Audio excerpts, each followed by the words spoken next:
नमस्कार दोस्तों, इस लाइव में आपका स्वागत है और आज उज्जवल जी हमारे साथ हैं। उज्जवल जी नमस्कार।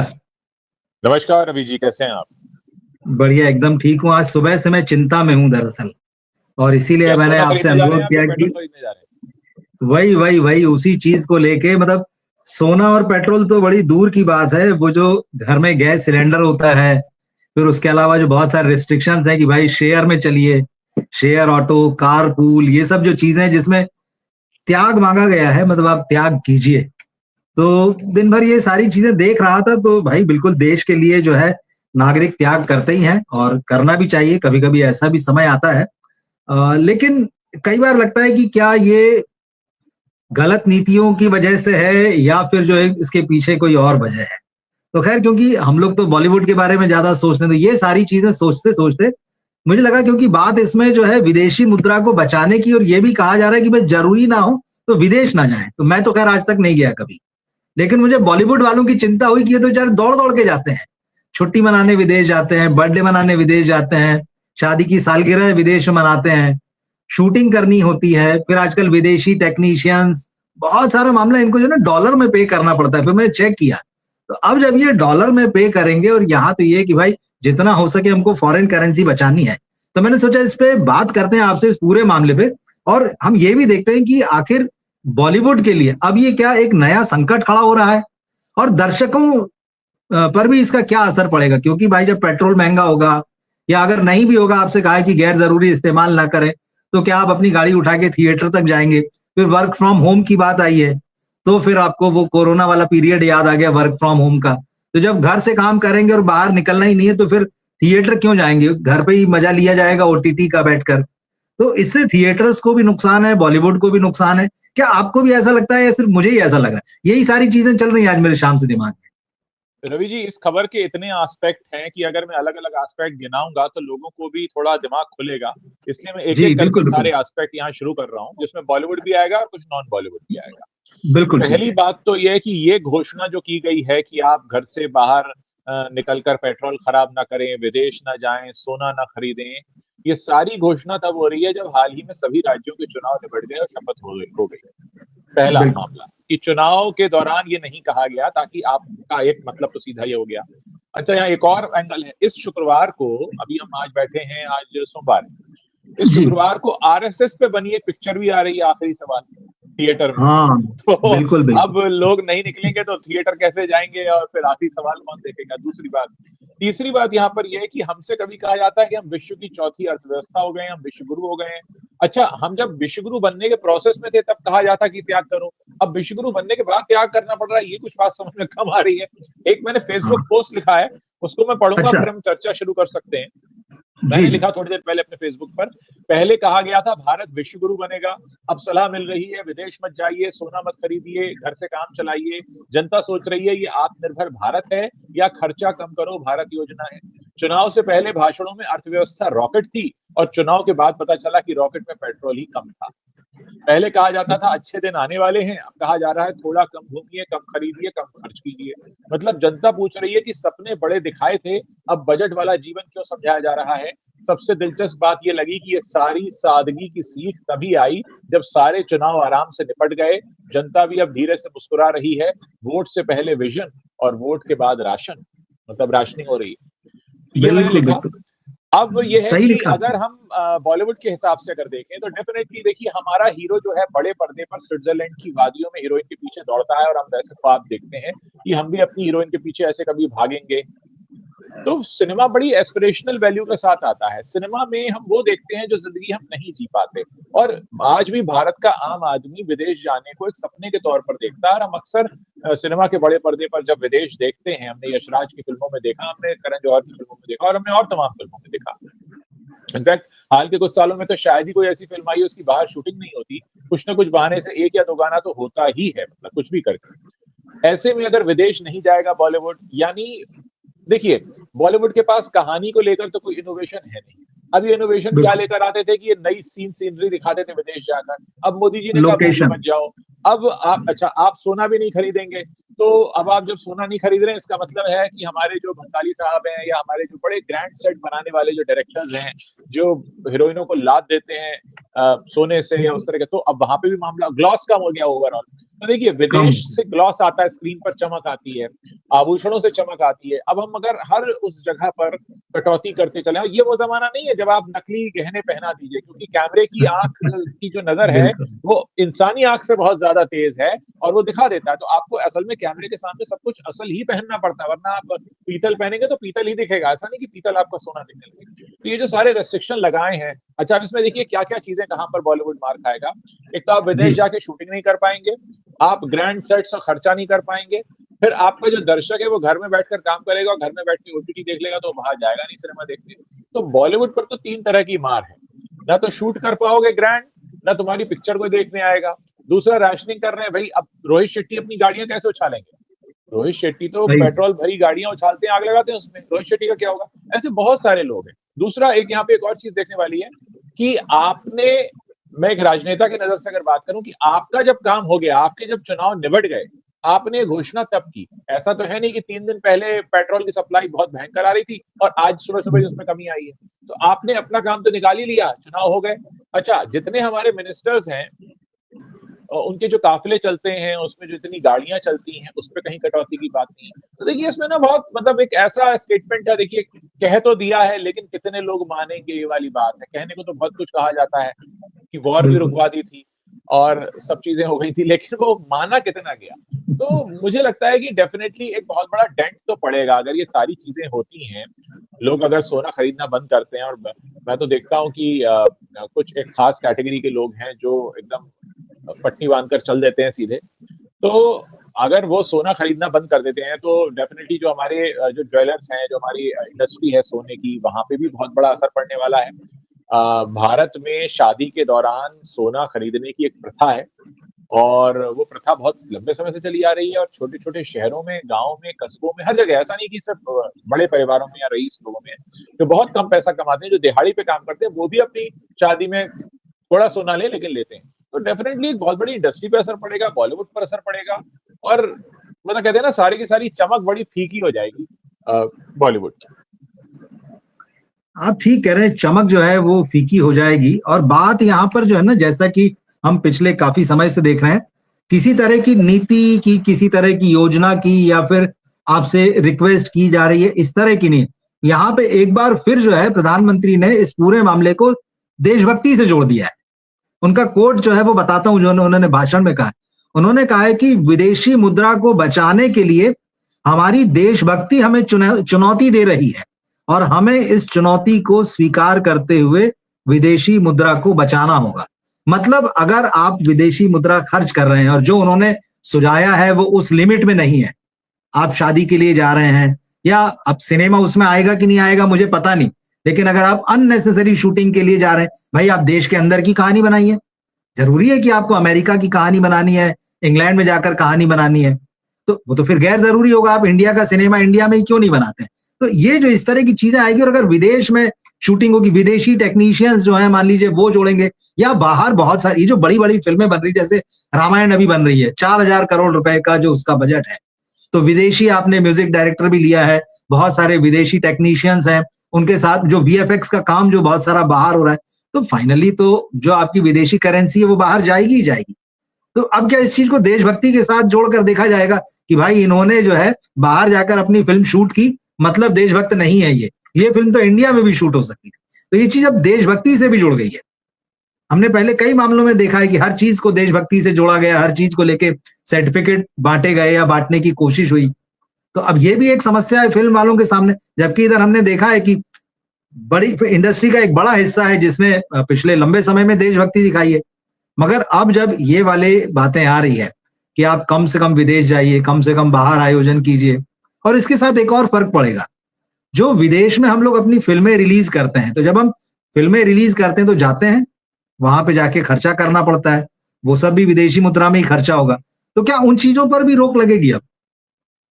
एक चीज चूक गए वो कहना, जो मुझे लगता है मुझे जोड़ देनी चाहिए, कि हाँ। अगर हमारे देश की जनता को वाकई हमारे देश में विदेशी मुद्रा भंडार बढ़ाना है, तो बहुत जेन्युइन चीज बता रहा हूं जिसको बिना किसी लागत के हमारे देश का हर भारतवासी कर सकता है, और उसमें पूरी की पूरी देशभक्ति ही होगी। आपके जितने भी फेवरेट यूट्यूबर्स हैं या जो लोग फेसबुक के लिए कंटेंट बनाते हैं, आप उन्हें देखना शुरू करें, क्योंकि भारत में रहने वाले सभी यूट्यूबर और फेसबुक जो क्रिएटर्स हैं, वो देश की सेवा सबसे बड़े तौर पर ऐसे करते हैं कि इन्हें मिलने वाली पेमेंट जो है वो यूएस डॉलर में ही भारत में आती है। भले $1 आए, $2 आए या $200 आए, वो आता है। तो ऐसे में अगर आप वाकई देश की सेवा करना चाहते हैं, और यहाँ मैं ये नहीं कह रहा हूँ कि आप मुझे देखिए या रवि जी को देखिए, आपके जो भी फेवरेट यूट्यूबर हैं, आपके जो भी फेवरेट फेसबुक कंटेंट क्रिएटर है, क्योंकि यही 2 प्लेटफॉर्म ऐसे हैं जो कि पैसा देते हैं क्रिएटर्स को, तो आपको इन्हें देखना चाहिए था। मोदी जी ये कहना चूक गए, उनको कहना चाहिए था कि दिन भर बैठकर हमारी जनता जो है वो अपने अपने फेवरेट यूट्यूबर को देखे, तो उससे भी तो विदेशी मुद्रा आ रही है, और ये मतलब पूरा व्हाइट में आ रही है। ऐसा कुछ नहीं कि कोई इसका हिसाब किताब नहीं है, बाकायदा आपके बैंक में आता है, और उसकी वो कहते हैं ना कि बिल्कुल व्हाइट में आपके पास आता है ये पैसा। आपके पास क्या था, देश के पास आता है। तो एक तरह से अगर हम यूट्यूब के लिए कंटेंट बना रहे हैं या फेसबुक के लिए कंटेंट बना रहे हैं, तो हम भी कहीं ना कहीं देश सेवा ही कर रहे हैं, क्योंकि उस वजह से देश में विदेशी मुद्रा आ रही है, जिसका टैक्स भी लिया जाता है ऑब्वियसली। हाँ बिल्कुल, टैक्स लिया जाता है। हाँ, आपने जैसे जो यूट्यूब और फेसबुक की बात कही ना, तो वैसे तो शायद बिहार चुनाव के ही वक्त जो है प्रधानमंत्री ने कहा था कि रील बनाना जो है ये भी रोजगार की श्रेणी में आता है, या इस तरह की कोई बात कही थी। उस वक्त काफी चला था कि रील बनाना जो है ये भी रोजगार है। देखिए उनका तो कहने को क्या, वो तो पकौड़े तलने को भी कहते रहते हैं। खैर, मतलब ये तो हमें खुद सोचना पड़ेगा कि हमें क्या करना है, पकौड़े तलने या रील बनाना है। लेकिन हाँ, क्योंकि देखिए हम सब एक पढ़े लिखे मुझसे आते हैं, तो हमें ये समझना पड़ेगा कि उनकी जो अपील है वो किस तरफ जा रही है। देखिए एक बात बड़ी जेन्युइनली मैं बोलूंगा कि जिसको मैं व्यक्तिगत रूप से मानता हूँ, और मे भी बहुत सारे लोग इससे मतलब उससे इत्तेफाक नहीं भी रखेंगे, बेवजह सोना खरीदना सिर्फ इसलिए क्योंकि शगन है, शगन है, शगन है, अच्छी बात है। ईश्वर अगर दे तो आप खूब खरीदें सोना, घर में आपके सोना भरा रहे।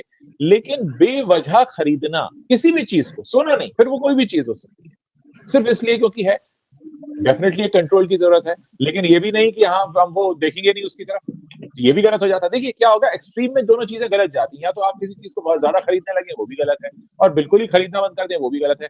विदेश ठीक है, अगर आपको लगता है कि विदेश जाए बिना कुछ हो सकता है तो आप करिए यहाँ पर, लेकिन ऐसा भी नहीं कि आप बिना किसी वजह के जा रहे हैं। अब जैसे मोदी जी हैं, वो तो काम से जाते हैं, मिलने जाते हैं, मोदी जी पर कोई रेस्ट्रिक्शन नहीं हो सकता। लेकिन बाकी लोग तो सोच सकते हैं ना इस बारे में कि उनका कितना जरूरी है, कितना नहीं जरूरी है। और खासकर इसमें क्योंकि हम बॉलीवुड सेंट्रिक बात कर रहे हैं, तो बॉलीवुड वाले बेचारे बड़े परेशान होंगे। मुझे याद आ रहा है, मैंने अक्षय कुमार का एक इंटरव्यू देखा था, वो इंटरव्यू कहीं ना कहीं होगा जरूर यूट्यूब पर, और उसमें वो मजाक मजाक में एक बात कह रहे थे। कहते हैं कि मेरे पास जब कोई कहानी सुनाने आता है तो मैं कहता हूँ बैठो, बैठे, कहानी शुरू की कि सर आप पंजाब में हैं, ऐसा वैसा एक कैरेक्टर है। कहता चल भाग यहाँ से। बोले क्यों? बोले मैं पंजाब में शूट नहीं करूंगा। फिर कोई आया ऐसे यूपी, नहीं वहां भी नहीं करूंगा। फिर बोले कोई एक आता है लेखक मेरे पास, कहता है कि मेरे पास कहानी, सर आप लंदन में, हाँ तू आगे सुना कहानी। मतलब कि बेसिकली मैं खुद प्रेफर करता हूं कि जैसे बाहर शूट करना। ये खुद अक्षय कुमार ने कहा है, और ये बात इंडस्ट्री में बड़ा ही खुले तौर पर मानी जाती है कि बहुत सारे हमारे स्टार्स हैं जो बाहर शूट करते हैं। बहुत सारे तो बेवजह ही दुबई जाते रहते हैं, दुबई का गोल्डन वीजा बहुत सारे लोगों ने लिया है। वो बात अलग है कि अभी ऐसे हालात हो गए कि सबके सब उस उधर का रुख नहीं कर रहे हैं। तो विदेश जाने को लेकर बॉलीवुड में बहुत ज्यादा क्रेज है, और चाहे वो बेटर लाइफस्टाइल को लेकर हो या उनको वहां पर आनंद आता है, अच्छा लगता है, वो उनकी पर्सनल चॉइस हो सकती है।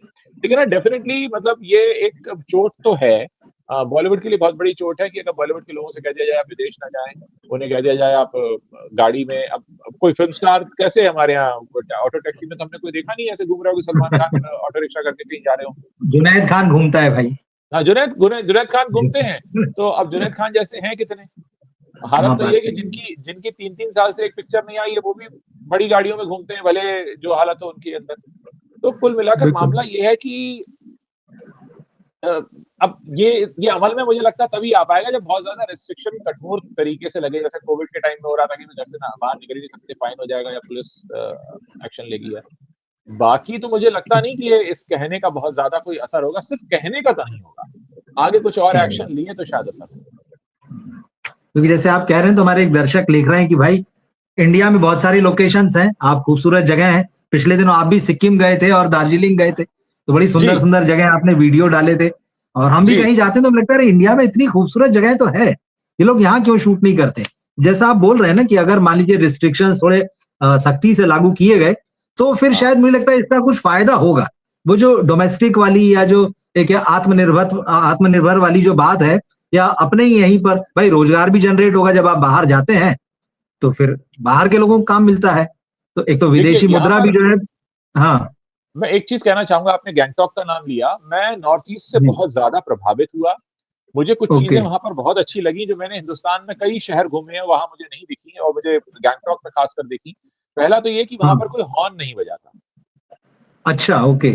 हाँ, तो जैसा कि विदेशों में होता है लोग हॉर्न नहीं बजाते हैं, मतलब हॉर्न नहीं बजाने का मतलब है कि अनलेस कोई एक्सीडेंट हो गया, कोई बहुत भारी कुछ पहाड़ टूट पड़ा, तब हॉर्न बजेगा। ठीक है। हाँ। आमतौर पर हॉर्न कोई नहीं बजाएगा।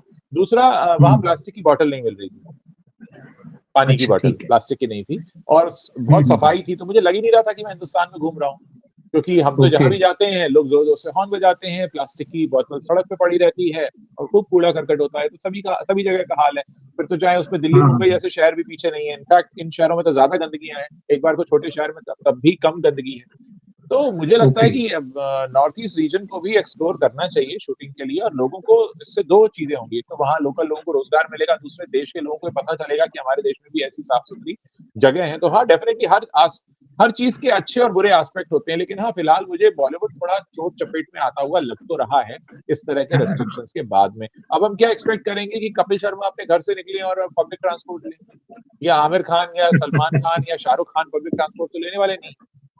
तो अब कौन लेगा फिर बिल्कुल। पब्लिक ट्रांसपोर्ट, और किस तरह के लोग निकलेंगे? और अगर घर पे ही रहने के लिए बोल दिया तो फिर क्या शूटिंग बाहर होगी, नहीं होगी, कैसे होगी? भाई अगर आपको ट्रैवल करना है, चलिए विद इन इंडिया भी ट्रैवल करना है, कोई बड़ा फिल्म का क्रू बॉम्बे से उठकर जाएगा नॉर्थ ईस्ट में, तो ट्रेन से या बस से तो जाएगा नहीं। तो अब अच्छा हवाई जहाज चलिए, से अगर जाएंगे। हाँ, अगर वो बस से भी जाएंगे तो वो अपनी बस करेंगे, उसमें भी ईंधन ही लगने वाला है। तो किसी भी तरीके का मूवमेंट तो आपका ईंधन लेगा, तो उसमें बहुत सारी परतें हैं। और इस सब के हम्म। बीच में एक सबसे बड़ा सवाल लोगों का ये आएगा कि भाई ये सारे जो आपको घोषणा करनी थी, ये चुनाव के बाद ही क्यों करनी थी? चुनाव से पहले, चुनाव के दौरान तो आपने नहीं कहा कि ऐसा कुछ होने वाला है। तो इसको लेकर भी सवाल तो उठेगा। नहीं, जो आप ये सवाल उठा रहे हैं चुनाव वाला, ये बिल्कुल पूरा सवाल उठ रहा है और लोग पूछ रहे हैं। सोशल मीडिया में लगातार इस बारे में सवाल उठ रहे हैं। इवन टीवी चैनल्स में जो डिबेट होती है वहां भी जो अलग अलग पार्टियों के लोग बैठते हैं वो इस सवालों को उठा रहे हैं। लेकिन अभी जैसे हम सिनेमा की बात करें तो अभी हमने शूटिंग और फॉरेन लोकेशन वगैरह की बात की, है ना, जी। या इंडिया में वो शूटिंग हो सकती है। एक चीज जो है इसमें कि भाई फ्यूल को जो है आपको बहुत संभाल कर इस्तेमाल करना है। वर्क फ्रॉम होम वाला जो टर्म एक बार फिर से लौट कर आया है, ये इसको मैं थोड़ा थोड़ा सा मल्टीप्लेक्सों और थिएटर के संदर्भ में देखना चाहता हूँ। आप बताइए, मतलब क्योंकि भाई अगर आदमी कहेगा मुझे घर से बाहर नहीं निकलना है और वो टेम्पो टैक्सी वगैरह वैसे में नहीं जाएगा, उसके पास अपनी गाड़ी है, मगर यार एक फैमिली के साथ में निकलना या अकेले निकलना जो भी स्थिति है, जब घर में ही रहने की आदत, क्योंकि हमको याद है कि जब वर्क फ्रॉम हुआ था तो बहुत सारे लोगों ने वापस ऑफिस नहीं लौटने की भी इच्छा जाहिर की थी। तो आदमी को आदत हो जाती कि यार घर में ही सब तो मिल रहा है, तो उसको एंटरटेनमेंट भी मिल रहा है, ओटीटी में बहुत कुछ चीजें आजकल हर हफ्ते खूब सारा आ रहा है। तो ये थिएटर्स के लिए भी संकट और खतरे की घंटी है, मुझे ऐसा लगता है। आदमी की, लोगों डेफिनेटली की है, जाने की देखिए आदत छूटेगी जी। डेफिनेटली देखिए क्या होता है कि हम इंसान जो हैं, हम बहुत सारे काम तो सिर्फ आदत के लिए करते हैं। जैसे ठीक चीज बहुत है। हाँ। सारे शहरों में लोगों को आदत होती है, खाना खा लिया रात का, अब कहाँ जा रहे हैं? पान खाने जा रहे हैं। ठीक है। अच्छा, पान नहीं खाएंगे तो कुछ हो नहीं जाएगा, लेकिन खाने जा रहे हैं, कल भी गए थे और पहले भी गए थे और रोज जाते हैं। कुछ लोग रोज रात जाते को सोडा पीने जाते हैं, रात को टहलने जाते हैं। ऐसी कुछ आदतें होती हैं। ऐसी एक स्टडी बताती है कि 30% काम दिन में हम वो करते हैं जो हमारी आदत है। मतलब अगर हम 10 काम हैं। करते हैं, उनमें से 3 काम सिर्फ ऐसे हैं जो सिर्फ हम आदत की वजह से कर रहे हैं, उनकी करने नहीं करने की कोई वजह नहीं है। तो बिल्कुल। क्योंकि एक आदत बन जाती है, जैसे हमारी और आपकी आदत है कि हम फ्राइडे को पहुंच जाते हैं, हाँ भाई कौन सी पिक्चर रिलीज हुई है। तो अब ठीक है। ऐसे बहुत सारे लोगों की आदत है, कुछ लोग मॉल पहुंच जाते हैं, हमारे देश में ऐसे बहुत सारे लोग हैं जिन्हें कुछ नहीं खरीदना होता पर वो मॉल जाते हैं। क्यों? वो मॉल गए हैं, घूमने जा रहे हैं, उसको कोई अर्थ मतलब नहीं है उनका। वीकेंड नहीं है। उनको हाँ। मॉल में बिताना है, कोई त्योहार है मॉल में है, क्या कर रहे हैं पता नहीं, पर वो मॉल में। तो बहुत सारी चीजें आदतों में, और जैसे आपने आदत की बात कही कि आदत की वजह से जब आदत छूट जाती है तो डेफिनेटली फिर ये लगता है अरे यार, अब तो रोज सुबह उठकर कौन कपड़े प्रेस करे, कपड़े पहने, फिर जाए, अरे ये तो बड़ा काम है। तो जो काम आप रूटीन में कर रहे थे वही आपको काम लगने लगता है, क्योंकि आपको उसके न करने की आदत हो जाती है। तो फिर जो रूटीन काम भी है उसको करना बड़ा लगता है। बहुत सारे घरों में मैंने देखा, मैंने खुद, अखबार हमने बंद कर दिया था कोविड में क्योंकि इन्फेक्शन का डर था। लेकिन जब कोविड खत्म बिल्कुल। हुआ, अखबार शुरू नहीं हुआ। फिर वो ऐप हाँ में नहीं पढ़ने की आदत पड़ गई, अब वो ऐप सही में कहा पढ़ रहे आपने। हैं, जबकि आ सकता है। लेकिन ऐसी बहुत सारी चीजें हैं, बहुत सारे लोग जो ओटीटी का सब्सक्रिप्शन नहीं लेते थे, मान लीजिए कोई 1 का लेता था, 2 का लेता था, लोगों ने 10-10 के लिए डाले, सबके लिए डाले, अरे यार कभी ये नहीं तो वो देखना है। तो ऐसी बहुत सारी चीजें हैं जो हमें कोविड ने दी। बहुत सारे लोग ऑनलाइन मीटिंग करना सीख गए। तो आपकी बात बिल्कुल सही है कि जब एक बार आदत छूटेगी तो फिर वो छूट ही जाएगी। और ये छूटी हुई आदत बड़ी मुश्किल से दोबारा आई थी ट्रैक पे। तो एक पे एक टिकट फ्री देके और पॉपकॉर्न फ्री देके हमारे जो 30-30 साल से स्टार बने हुए हैं हमारे देश में, जो 90s में लॉन्च हुए थे सारे बड़े स्टार, उनकी फिल्में दिखाने के लिए वो लोग अपने टिकट फ्री में बेचते हैं कि एक पे। सही। आप बताइए, क्या शाहरुख खान की फिल्म पर ये ऑफर नहीं आया? अजय देवगन की फिल्म पे ऑफर नहीं आया? रोहित शेट्टी की फिल्मों पे ऑफर नहीं आया? करण जौहर की फिल्मों पे ऑफर नहीं आया? सब पे आया ना, एक पे एक टिकट सब फ्री। पे यानी बिल्कुल। क्योंकि उनको मालूम था कि जब तक हम फ्री नहीं देंगे कोई नहीं आएगा। ज्यादातर लोग इन लोगों ने कॉर्पोरेट बुकिंग कराई, बल्क में बुकिंग बिल्कुल कराया। ऐप पर ये दिखाया गया कि फला शो फुल है, पता चला वो शो ही नहीं था। वो फुल ही इसलिए दिखा दिया, मान लीजिए 11:30 का है, उसमें 11 बजे का फुल दिखा दिया, तो शो था ही नहीं वो सही। 11 बजे का, वो तो सिर्फ फुल दिखाने के लिए था। ऐसी तमाम चीजें उन्होंने की थी ताकि लोगों को लगे कि भाई इतने लोग आ रहे हैं। और एक ये मानव स्वभाव है, बहुत सारे लोग तो रिव्यू इसलिए देखते हैं कि अच्छा बहुत लोग जा रहे हैं क्या, तो हम भी देख कर आते हैं। मतलब उनको ना तो फिल्म का ट्रेलर पसंद आया होता है, ना उन्हें कुछ पसंद आया होता है, वो सिर्फ इसलिए जाते हैं ये फिल्म बहुत चल रही है, बहुत लोग जा रहे हैं, हम भी देख कर आए।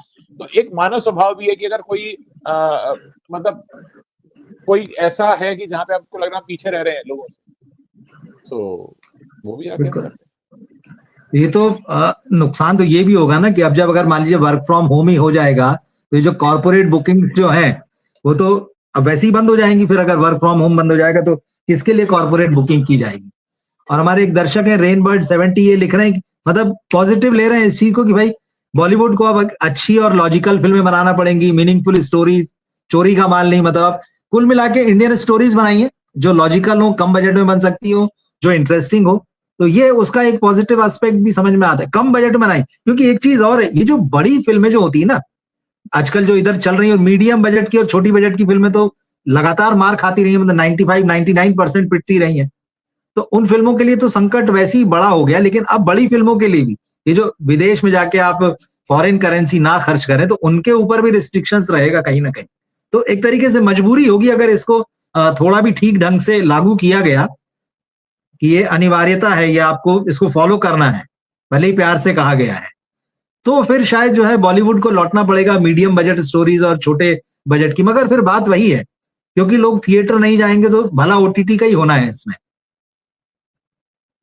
देखिए, इसमें जो पूरा मामला है ना, आप जैसे हमारे एक दर्शक ने जी कहा कि ऐसी फ़िल्में बनानी पड़ेंगी, वैसी फ़िल्में बनानी पड़ेंगी। मुद्दा यहाँ पर ये है कि आप पहले इस चीज़ को समझिए कि जब थिएटर लोग जाएँगे ही नहीं, तो ऐसी और वैसी और कैसी भी नहीं बनानी पड़ेंगी। तो थिएटर ही नहीं खुलेगा, पहली बात। हाँ अच्छा, अब ठीक फिर है। आते हैं हम कैसी फ़िल्में बनानी पड़ेंगी। फिर आपको ओटीटी के लिए काम करना पड़ेगा, ओटीटी के लिए वही आपको वही वैसी फ़िल्में बनानी पड़ेंगी, तो ये होगा मामला। तो पूरा बाज़ार ही बदल जाएगा। देखिए, क्या हो रहा है कि कुछ सर्टेन सब्जेक्ट होते हैं जो बड़े पर्दे के लिए बने होते हैं। अब बड़े बिल्कुल। पर्दे पे सबसे पहली जो चीज लगती है वो है खर्चा, आलीशान। भाई आपने एक सेट बनाया, आपने उस तरह की दुनिया उकेरी, आपने कोई हिस्टोरिकल ड्रामा बनाया। अच्छा, जैसे ही आप आ जाते हैं छोटे पर्दे पर, तो आपका कैनवास छोटा हो गया, तो वैसे ही खर्च कम हो जाता है। आप वैसे तो किसी भी फिल्म पर कितना भी पैसा खर्च कर सकते हैं, उसकी तो कोई लिमिट है नहीं। लेकिन मैं एक ब्रॉडर पर्सपेक्टिव में बात कर रहा हूँ कि बड़ा पर्दा बिल्कुल। मतलब ज्यादा खर्चा, छोटा पर्दा हाँ मतलब कम खर्चा, अगर हम लॉजिकली देखें इसको। तो अगेन हम ठीक। फिर उसी जोन में आ रहे हैं कि भाई फिर ये होगा ना कि आप एक लिमिटेड बजट वाला काम करेंगे। दूसरा, इसमें विदेशी मुद्रा भी आती है, क्योंकि हमारे जो देसी प्लेटफॉर्म्स हैं, हाँ ओटीटी प्लेटफॉर्म्स, उनके तो दर्शक बाहर भी हैं। अगर कोई अमेरिका में इंडियन रहता है तो देखता तो वही है ना, वही। हाँ सब्सक्रिप्शन मनी वहां से भी आ रहा है, तो वो भी मतलब कुल मिलाकर देखिए, ये एक ऐसी सीख है जो बिना मजबूरी के भी सीखी जा सकती है, लेकिन अब तो मजबूरी में सीखनी पड़ेगी। तो ओटीटी अगर ये स्थिति बनी रह गई, मान लीजिए 6 महीने तो के बहुत सारे एक्सपर्ट्स कह रहे हैं कि अगर ये वाकई हो रहा है तो ये साल, 1.5 साल, 2 साल भी चल सकता है। क्योंकि वार जो है जिस तरह से चल रहा है, खाड़ी के जो हालात हैं, या जो रशिया के साथ हमारा, या जो चाइना के साथ जो इक्वेशन अमेरिका की वजह से अब बना है, ईरान के साथ जो इक्वेशन हो गया है, तो ये परिस्थिति लंबी खींच सकती है। तो ऐसे में फिल्म इंडस्ट्री को जो है आगे कई सारे चेंज अपने आप में लाने पड़ सकते हैं। और बात वही है कि ओटीटी इस पूरे मामले को लेकर फायदे में रह सकता है।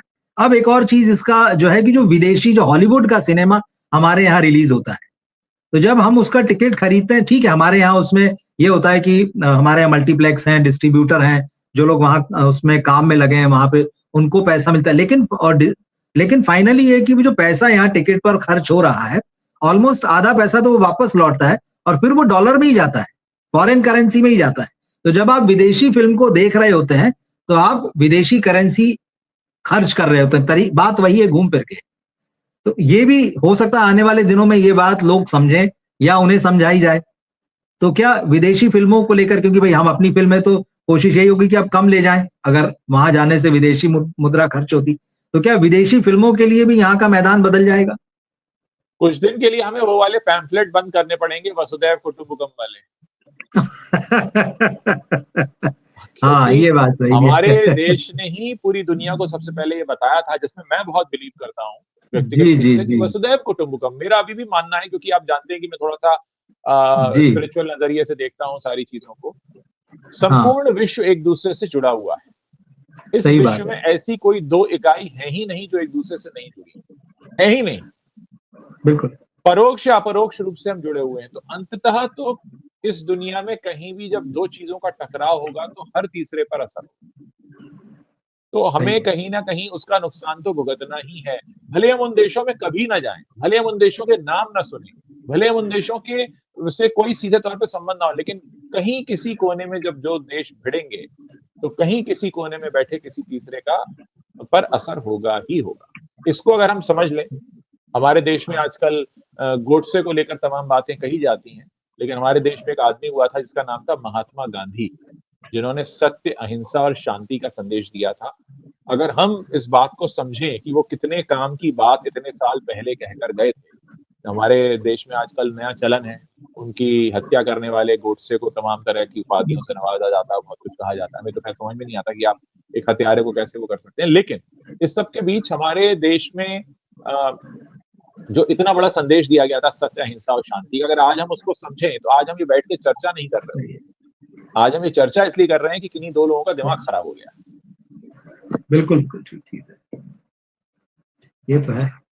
तो वही यही सारी चीजें थी, आपने बहुत बढ़िया ढंग से बताई चीजें। और मैं सुबह से यही सोच रहा था कि यार, जिन लोगों को लगता है अरे सिनेमा को जो है देश की राजनीति से या इकोनॉमी से या जो हो रहा है समाज में उससे क्या फर्क पड़ता है, बॉलीवुड की अपनी एक दुनिया है, ये बड़ी झूठी बात है। मुझे लगता है एक एक चीज का फर्क पड़ता है, हर चीज एक दूसरे से जुड़ी हुई है, इंटरकनेक्टेड है। जी देखिए, एक चीज मतलब इंटरकनेक्टेड तो है ही है, लेकिन यहाँ पे बड़ी गलत सोच है।